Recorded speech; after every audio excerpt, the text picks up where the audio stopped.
साथियों, स्वागत है आपका आपके अपने चैनल में जिसका नाम है हरीश जोशी हिंदुत्ववादी ओम। साथियों, शाम के 7 बज चुके हैं तो हरीश जोशी हिंदुत्ववादी को आ जाती है आपकी याद। उसके 2 घंटे बाद रात के बजते हैं 9 तो हरीश जोशी हिंदुत्ववादी बन जाता है पार्वती के लाल।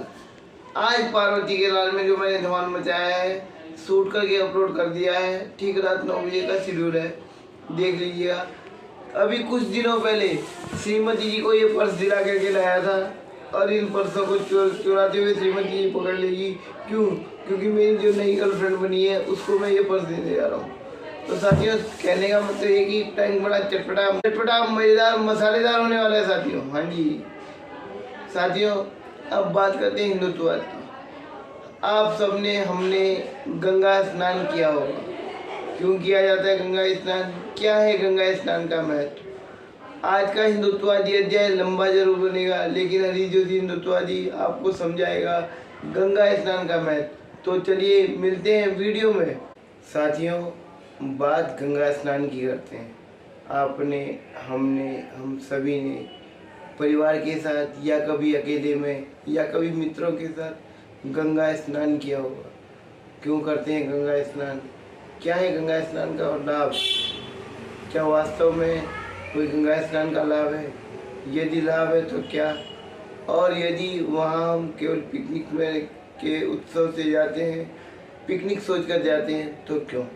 साथियों, आज की वीडियो रोचक होगी, ज्ञानवान होगी। तो आज की वीडियो का ज्ञान ये है कि ऐसा माना जाता है कि यदि हम गंगा स्नान करें तो 10 अश्वमेध यज्ञ और 1000 गौ माता के दान का फल हमको प्राप्त होता है। साथियों, गंगा स्नान यदि हम किसी महत्वपूर्ण तिथि, महत्वपूर्ण पर्व पर करें तो उसका फल भी अलग मिलता है। जैसे एकादशी, पूर्णमासी, संक्रांति, इन सब चीज़ों का फल और फूल देवता जो देते हैं, फल फूल इकट्ठे देते हैं, तो हमें फल फूल अलग से कुछ स्पेशल मिलता है। साथियों, गंगा स्नान कब करना चाहिए? साथियों, गंगा स्नान करने के लिए वैसे तो कोई भी नियत तो नहीं, फिक्स तिथि नहीं है।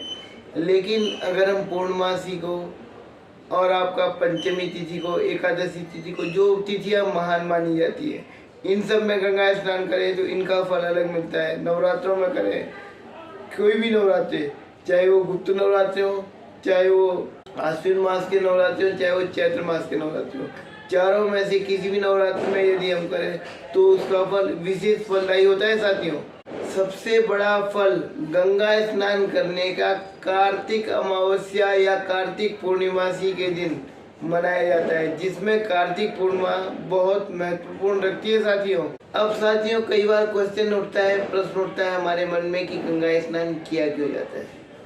गंगा स्नान हम जो भी पाप करते हैं उनसे मुक्ति के लिए गंगा स्नान जरूरी है। अब आप कहेंगे मैंने तो कोई पाप नहीं किया। हम सब ने कभी न कभी कोई न कोई पाप किया है, या तो प्रत्यक्ष रूप से किया है या अप्रत्यक्ष रूप से किया है। मान लीजिए यदि आप गाड़ी चलाते हैं, 2 व्हीलर, 4 व्हीलर, 3 व्हीलर, कुछ भी चलाते हैं, उसके नीचे कोई चींटी आई, वो मर गई, वो भी पाप है। आप पैदल चल रहे हैं, आपने जानबूझ किया गलती से कोई चींटी मक्खी को दबा दिया तो वो भी पाप है। साथियों, यदि आप में से कोई मेरे भाई, कोई मेरी बहन, कोई मेरी भाभी, कोई मेरी मम्मी, कोई भी गंगा स्नान के लिए यदि गए हों तो आपने देखा है गंगा स्नान करने के बाद जब हम शुद्ध हो जाते हैं तो वहाँ से एक दिया ले करके गंगा जी में उसको प्रवाहित करते हैं। ऐसा क्यों करते हैं साथियों? ऐसा इसलिए किया जाता है कि गंगा माँ से वरदान मांगा जाता है कि माँ, आपने मुझे स्नान के लिए जगह दी, आपका धन्यवाद। अब मैं जो भी मुराद लेके आया हूँ या मुराद लेके आई हूँ उसके रूप में आपकी पूजा कर रही हूँ या कर रहा हूँ। आप मुझे उस पूजन का फल अवश्य दें। साथ ही गंगा स्नान करने से, गंगा स्नान के बाद दीपदान करने से आपको जो गंगा मैया से फल मिलना है उसका फल कई गुना बढ़ के मिलता है। साथियों, साथ ही गंगा स्नान के बाद आप जो गंगा जी में दीपदान करते हैं, दीप जलाते हैं, दीप प्रवाहित करते हैं, उसका फल गंगा स्नान करने का के फल से दुगना होकर के मिलता है। इसलिए जब भी गंगा स्नान करें तो कृपया दीप दान या दीप अवश्य प्रोवाइड करें साथियों।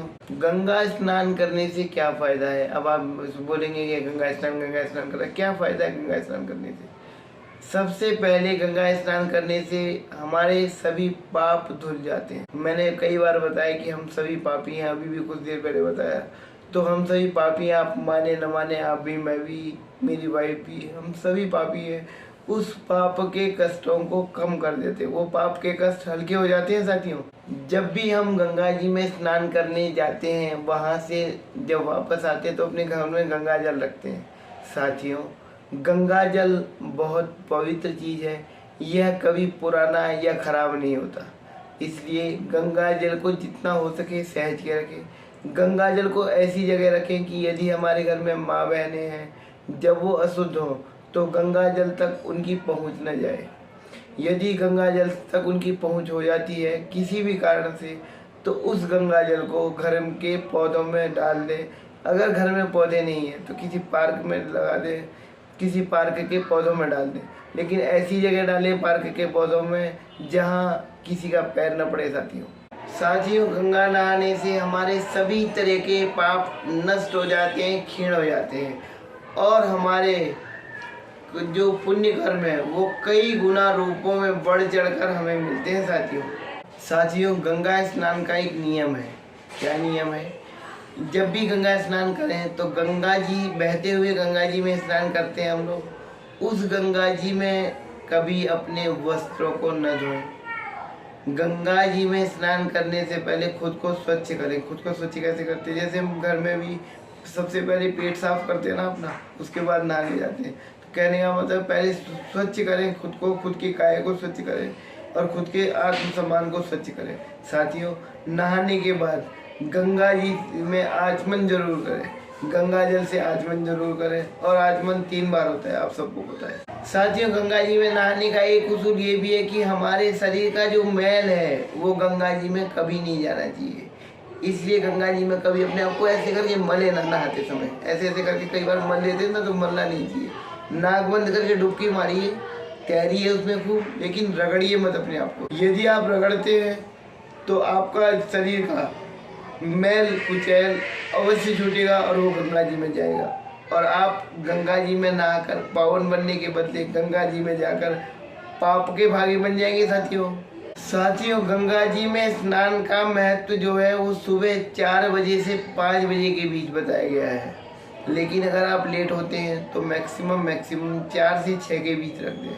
अगर आप 8 बजे गंगा जी में स्नान करेंगे तो गंगा स्नान नहीं, वो गंगा राक्षसी स्नान हो जाएगा साथियों।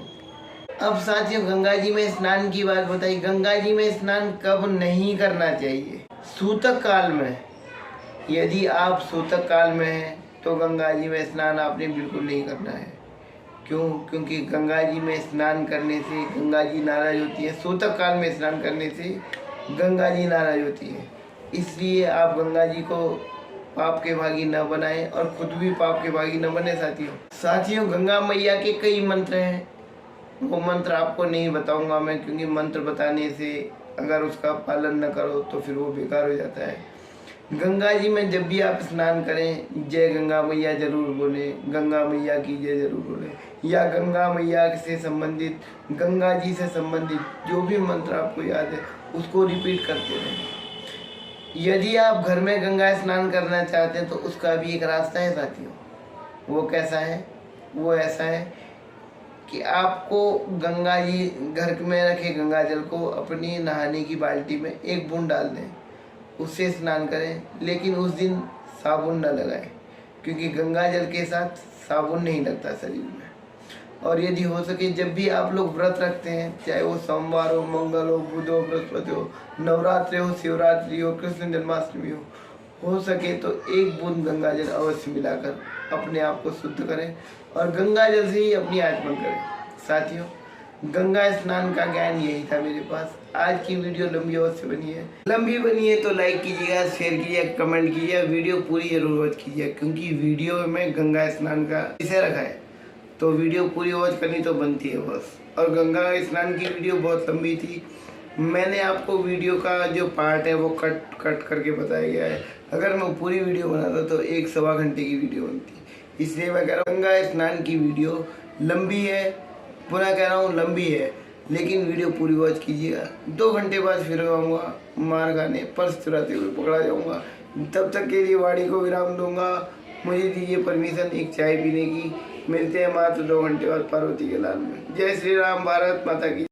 Subscribe and stay tuned with us.